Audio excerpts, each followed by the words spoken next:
ये जो प्रिय बोलने वाले, इनसे बड़ा दुश्मन कोई नहीं है। कोई विरला होता है जो प्यार का अर्थ समझता है अपने प्यारे के सुख में निमग्न रहना।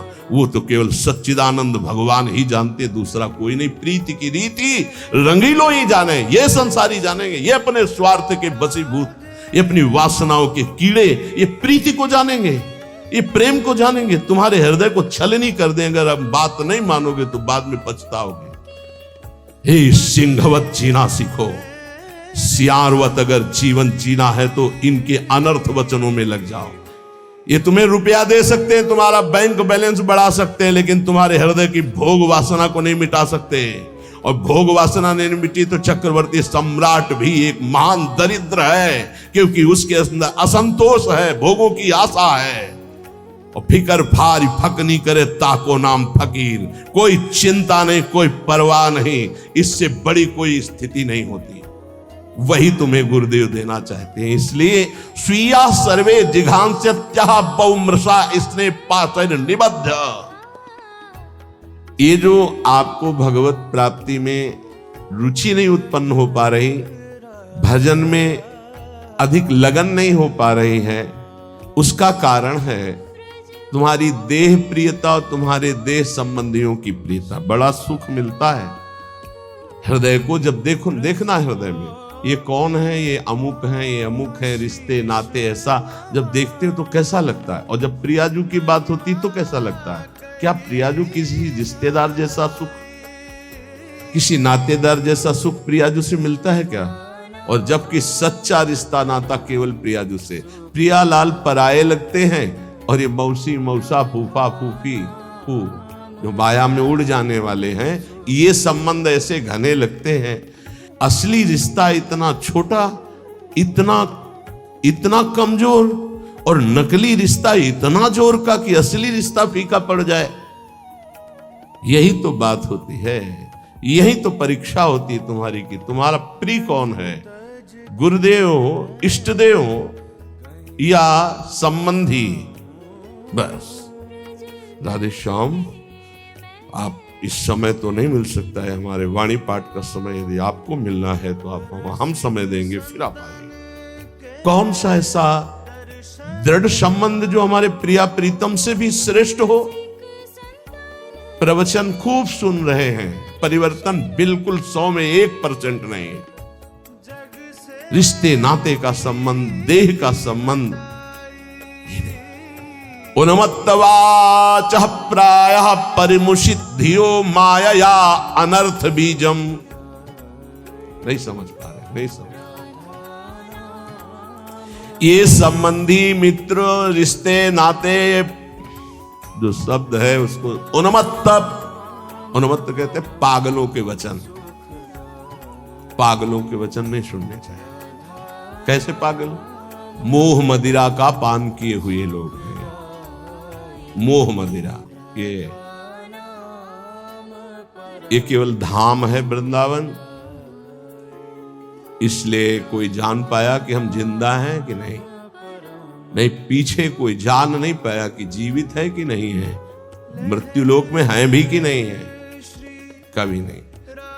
उन्मत्त प्रायः वाचः परिमुषितो धियो माया अनर्थ बीजम। हम इष्ट के संबंध के लिए अनंत जन्मों से भ्रमित होकर भटकते रहे। अब इस जन्म में नहीं, दबाव, रिश्ते का दबाव, परिवार का दबाव, संबंध का दबाव, तो भगवत संबंध कहां रहा? भगवत संबंध कहां रहा? यही श्री जी देख रहे हैं। आगे चलकर जो दुर्दशा होगी उसे नहीं समझ पाओगे। वो हमें दिखाई दे रही, तुम्हें नहीं। बिल्कुल संभल जाओ, अब भी संभल जाओ। बार बार कहते हैं उन्मत्त प्रायवाचः परिमुषितो धियो माया अनर्थ बीजम। ये अनर्थ का बीज बोने वाले परिवार के जन होते हैं। अनर्थ का बीज, ये उन्मत्त मोह मदिरा का पान करके बात करने वाले होते हैं। इनकी बातों में ममता मोह की गंध है, जो तुम्हारे हृदय की भागवतिक संबंध की सुगंध को छीण करना चाहते हैं। कोई भी हो, स्वार्थम मत्वा कृतार्था अथ न सुख विवेकादयो अग्राह्य वाचा। ये अविवेकी हैं, स्वार्थ भरे लोग हैं, इनकी बात को कभी नहीं सुनना चाहिए क्योंकि ये विवेक रहित हैं, अग्राह्य, इनकी बात को न सुनना चाहिए न मानना चाहिए। अमुक संबंध केवल भगवत संबंध से, अन्यथा नहीं। अगर आप हमारी श्री जी से नहीं जुड़े हैं तो हम आपकी तरफ आंख उठा के नहीं देखेंगे। श्री जी से जुड़े हैं तो आपको हमारी तरफ देखने की जरूरत नहीं, श्री जी की तरफ देखो, हम अपने आप देख लेंगे। व्यवहारिक संबंध में कहीं किसी भी तरह का कोई प्रवेश नहीं है। श्री जी का संबंध उन्मत्त प्रायवाचः परिमुसितो धियो माया अनर्थ बीजम स्वार्थम मत्वा कृतार्था अतन सुख विवेकादयो अग्राह्य वाचा। ये संबंधी, ये रिश्ते नाते, ये मोह मदिरा का पान करके ऐसे वचन बोलते हैं कि फिर संसार की ममता जागृत हो जाए। ये मोहित करने वाली, हमारी परमार्थ की वृत्ति का नाश करने वाले होते हैं। ये अनर्थों के दुख का बीज बो देते हैं। ये विवेक रहित बोलते हैं, इसलिए इनकी बात अग्राह्य वाचा, इनकी बात सुने मत, नहीं तो परमार्थ भ्रष्ट हो जाएगा। बहुत सुंदर किसी किसी के परिवार के जन, कल एक हमारी श्री जी की सेवा में रहते हैं उपासक, उनकी माई, तो उन्होंने कहा कि जब हम बेटे से बात करने के लिए यहाँ निवेदन किया और बेटा मिला तो उसने मुंह फेर करके कहा कि अगर आप हमारी माँ हो तो दोबारा हमसे मिलना मत। बोले मुझे अच्छा लगा, आंसू भरे थे आंखों में, मुझे अच्छा लगा कि मेरी कोख पावन हो गई। और आज से मैंने भी निर्णय लिया है कि मैं कभी सामने नहीं जाऊंगी और आशीर्वाद दूंगी कि वो नित्य निरंतर श्री जी की सेवा में आपकी आज्ञा में रहे। उनका धन्य है तू माँ, धन्य है। अगर और बहुत ही स्वभाव सुशील, बहुत ही अच्छा लगा बात करके कि माँ हो भगवान माँ दे तो ऐसी माँ दे जैसी कल वो मिली, एक भी ममता की बात नहीं। बोले हमने भी निश्चय किया, मुझे भी अच्छा नहीं लगा कि मैं अपने बेटे को मोह से ग्रसित नहीं करना चाहती, परमार्थ में आगे बढ़ाना चाहती हूँ, तो मैं कभी सामने न जाऊं। मैंने भी निर्णय लिया, तुमका धन्य है तुम्हारा। जो सेवक जी ने कहा नाम प्रसंग कहे तो उपदेश, वो धन्य देश है, वो धन्य कुल है, धन्य सुतात धन्य सो माय। तो है मैया तू उसी माय में आ गई जिसको सेवक जी धन्य कहते हैं। अरे धन्य है उसका गर्भ जिसके गर्भ से भगवान का महाभागवत पैदा हुआ। और तो सब न जाने कैसे कैसे संतानें उत्पन्न होती हैं और वो भगवान से विमुख नाना प्रकार के आचरण करके अपने आप को दुर्गति और माता पिता देख देख कर जलते रहते हैं। ये बात बहुत ध्यान से समझ लो जो इस श्लोक कह रहे हैं।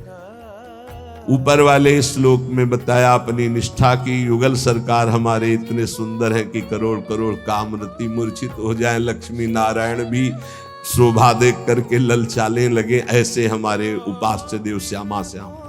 हमारे श्यामा श्याम में रति किनकी नहीं हो सकती, जो विषय विष के कीड़ा बने हुए हैं, या जो ब्रह्मबोध के द्वारा मोक्ष प्राप्त करना चाहते हैं, या जो जीवन भर भोग भोगा बुढ़ापे में सोचते हैं हम प्रेमी हो जाएं।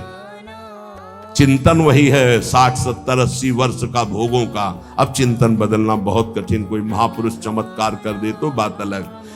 ये हमारी बात उनकी समझ में आएगी जो शरणागत है श्री जी के और प्रारंभ से अभ्यास कर रहे हैं अपने मन को प्रियालाल में लगाने का, रसिकों की कृपा का। तो चंदी वृंदावन आशा, उनके अंदर वृंदावन में विराजमान प्रिया प्रीतम से मिलने की आशा जागृत हो जाएगी। कह रहे हैं अब इसमें बचाव पक्ष क्या करना है। उन्मत्त प्रायवाचा परिमुसितो धियो माया अनर्थ बीजम। बुद्धि में ऐसा बैठा लो कि ये जितने प्यार करने वाले संसार के संबंधी हैं ये अनर्थ कर देंगे। अनर्थ क्या, हम जिस मन इंद्रियों को चुरा कर संसार से प्रिया प्रीतम में लगाना चाहते हैं ये पुनः वहीं लगा देंगे संसार में, पक्का। इनका प्रभाव ऐसा होता है, ये नहीं मानने वाले। परिवार के लोग साधु नहीं मानते हैं, कोई विवेकवान साधु मानता नहीं मानते। परिवार के लोग नहीं मानते, साधु थोड़ी मानेंगे, वो तो अपना रिश्ता नाता संबंध देखकर बात करते हैं, वो सांसारिक संबंधों की मान्यता रखते हैं, इसलिए नहीं। कबीर वहां ना जाइए जहां जन्मभूमि का ठाव, भगति भाव पूछे नहीं ले पुराने नाव। वो थोड़ी कहेंगे महात्मा जी, नहीं तो वही कहेंगे आओ पंडित नाम लेके बात करेंगे, ऐसा अमुक ना। कबीर वहां ना जाइए जहां जन्मभूमि का ठाव, भगति भाव पूछे नहीं ले पुराने नाव। वही संसार की वार्ता। अनर्थ बीजम बड़ा आकर्षण है, परिवार वालों का बड़ा आकर्षण है। आप देखो अंदर से देखो, 20 वर्ष नहीं देखो, फिर देखो भैया है हमारे, ये अपन अमुक है हमारे अमुक। और श्री जी को 20-25 वर्ष से नाम जप रहे हो, शरणागत हो, ये कभी नहीं आया कि आराध्य देव मेरे, जीवन धन मेरे। ऐसे धिक्कार है इस मन बुद्धि को कि जो अनंत जन्मों से हमारे हैं वो हमारे पराये नजर आते हैं, जो बिल्कुल हमारे नहीं, जिनको हम जानते नहीं है, अब भी नहीं जानते कि भाई के रूप में कौन अंदर विराजमान है, बहन के रूप में कौन अंदर विराजमान, हम नहीं जानते, केवल ढांचे को मानते हैं। ये ढांचा मेरा भाई है बहन है, और ढांचे के अंदर बैठा परमात्मा, उससे कोई परिचय नहीं है। इसलिए स्वार्थ मत्वा कृतार्था अतन सुख विवेकादयो अग्राह्य वाचा। अय विवेकी साधक, ये परिवार के जन विवेक युक्त नहीं बोलते, इनके मोह मदिरा से उन्मत्त प्रायः भरे वचन होते हैं, इनके वचनों को नहीं सुनना चाहिए। अग्राह्य वाचा, इनकी वाणी को ग्राह्य नहीं है, अग्राह्य है। स्वीया सर्वे जिघान संत्य बहुमृषा स्नेह पास निबद्ध। ये झूठी झूठी बातें बोल करके केवल स्नेह पास में बंधा लेते हैं, और ऐसे बांध लेते हैं कि छूटना मुश्किल हो जाता है। महापुरुषों का आश्रय लेने से एक बात ध्यान रखना, एक अद्भुत उमगन जागृत होती, उस उमगन को तपस्या के द्वारा संभाला जाता है, नहीं गिरा देगी। अब ये कोई कैसे समझ पाएगा कि महापुरुषों की कृपा से जो आनंद की उमगन होती है, अगर उसको तप के द्वारा न रोका गया तो गिरा देगी, पक्का गिरा देगी।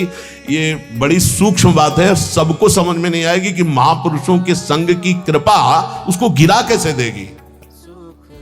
भगवदानंद की जब अनुभूति हो तो उदासीनता बाहर इतनी हो जानी चाहिए कि तुम्हें देखना कोई पसंद न करे। ध्यान रखना, ये अनुभव की बात कह रहा हूं। जब आनंद की उमगन हो भगवदानंद, तो एकदम उदासीन हो जाना, मन बहिर्मुख बिल्कुल न होने पावे, किसी से अपनापन न होने पाए, तो वो भूमिका बदल देगा।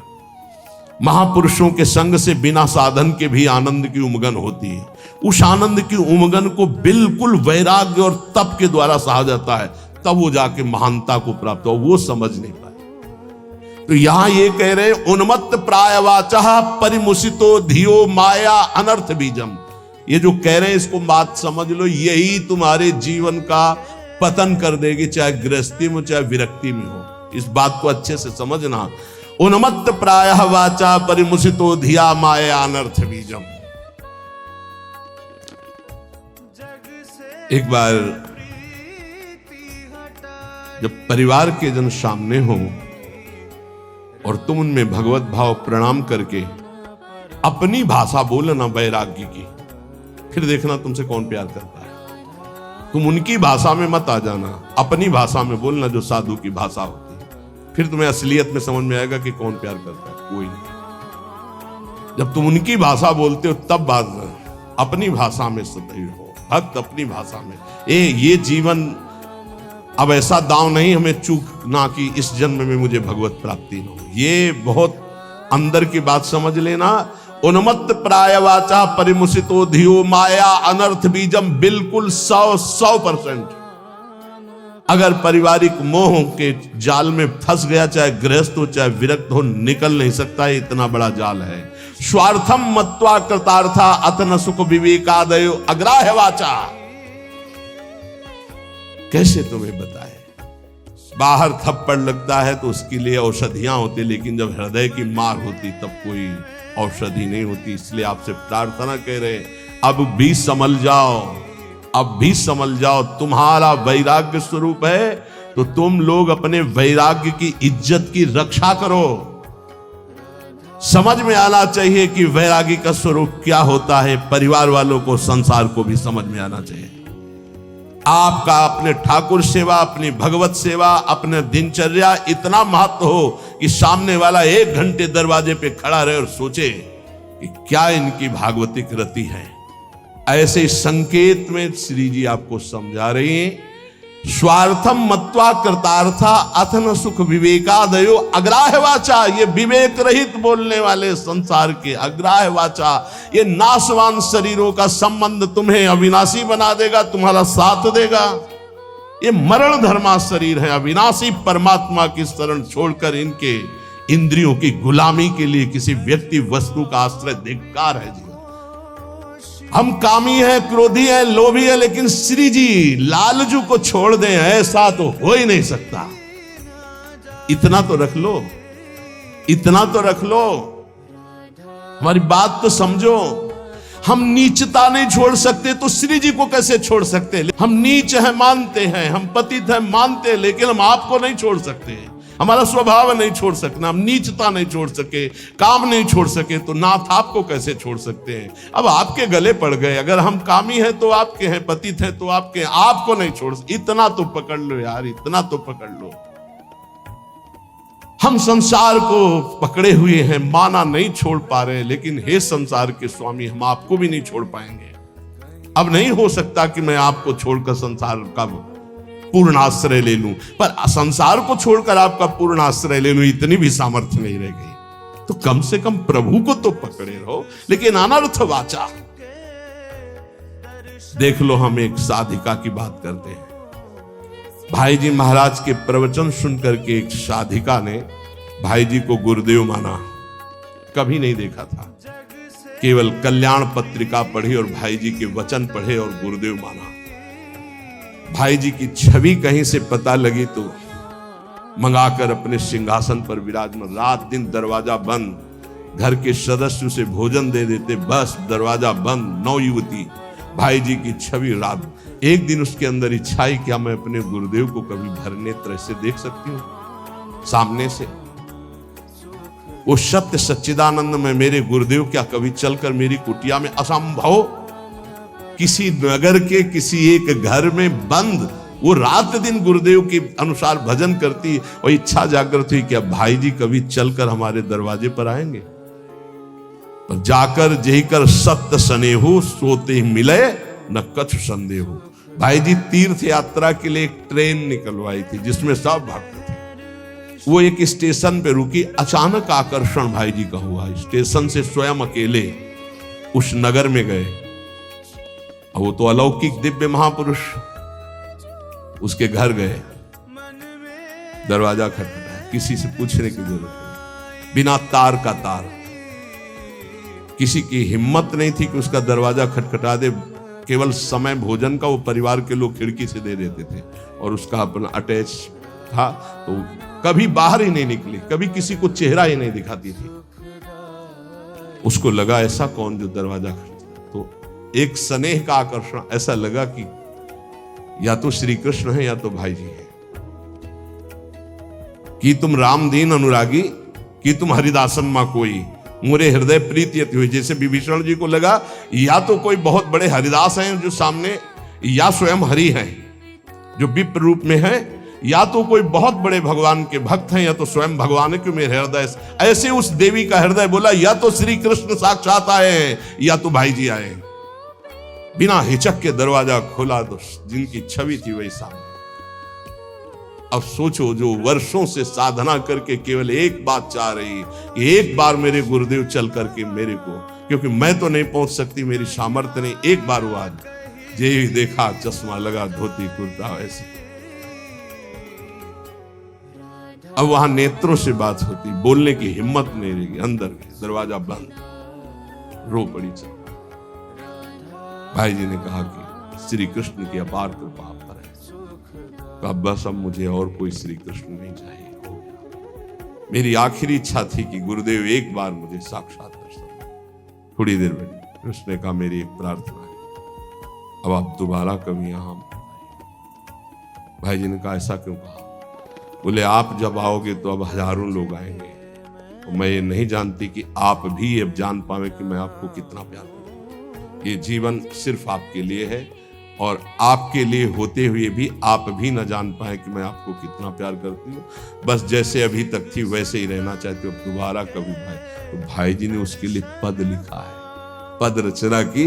और पूज्य राधा बाबा से जब ये बात कही तो राधा बाबा ने इसे प्रकाशित किया, नहीं भाई जी इसे प्रकाशित भी नहीं करते कि धन्य है वो देवी जो ऐसी एकांत पूरा जीवन भजन करके पूरा कर दिया, कोई जान नहीं पाया उसको।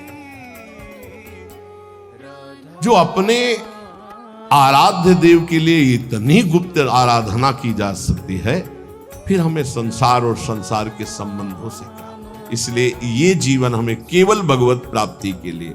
स्वीया सर्वे जिघांस्यन्त्यः बहुमृषा स्नेह पाशैर् निबद्ध। ये स्वजनगण अत्यंत झूठे स्नेह पास में बांध करके तुम्हें मार देंगे। जिघांस्या तुम्हें मार देंगे। मान लो कैसे मारा जाता है, ये तुम नहीं जान पाते हो। माया बहुत विचित्र है, बहुत विचित्र है, ये देखा है। इसलिए प्रार्थना है बहुत सावधान, बहुत सावधान। परिवार के लोग अच्छा समझते हैं, जब आप भोगों को स्वीकार करेंगे, भोगों में उतरेंगे, रिश्ते नातेदारों में उतरें, उनको बहुत अच्छा लगेगा। क्योंकि माता आपसे प्यार करती है पर दो चीजें देखती है, आपका पेट भरा है, आपको अच्छी नींद आती है, आपकी भोग सामग्री पर्याप्त है, बस इतनी उसकी ममता की वृत्ति, इसके आगे वृत्ति नहीं। और गुरु एक बात देखता है, तुम्हारा देह राग कम हो रहा है, तुम्हारा देहाभिमान नष्ट हो रहा है, तुम्हारा भोगों से राग कम हो रहा है, तुम तपस्या में आगे बढ़ रहे हो, तुम जितेंद्रीय हो रहे हो, तुम्हें भोग कोई प्रिय नहीं लग रहा, धन्यवाद, चलो आगे। गुरु स्वरूप में स्थित करता है, माता पिता देहाभिमान में पुष्ट करते हैं। इसलिए बहुत होश में। स्वीया सर्वे जिघांस्यन्त्यः बहुमृषा स्नेह पाशैर् निबद्ध है। श्री वृंदारण्यायः महामहित समाजात कदा निश्चितस्त्वाम। हे भाई, वृंदावन में केवल रसिक समाज को अपना समझो, उनको पाकर आश्रित हो जाओ, और सब अनिष्टकारी समाज है, अनिष्टकारी। कोई तुम्हारा इष्ट प्राप्ति में सहयोगी नहीं है, सब इष्ट में बाधक हैं, इष्ट में बाधा पहुंचाने वाले हैं, और कोई नहीं। एक बात अच्छे से समझ लो, अगर हमारी कहीं दुर्गति होती है तो देह और देह संबंधी भोग और देह संबंधी रिश्ते नाते यही दुर्गति का कारण बनते हैं।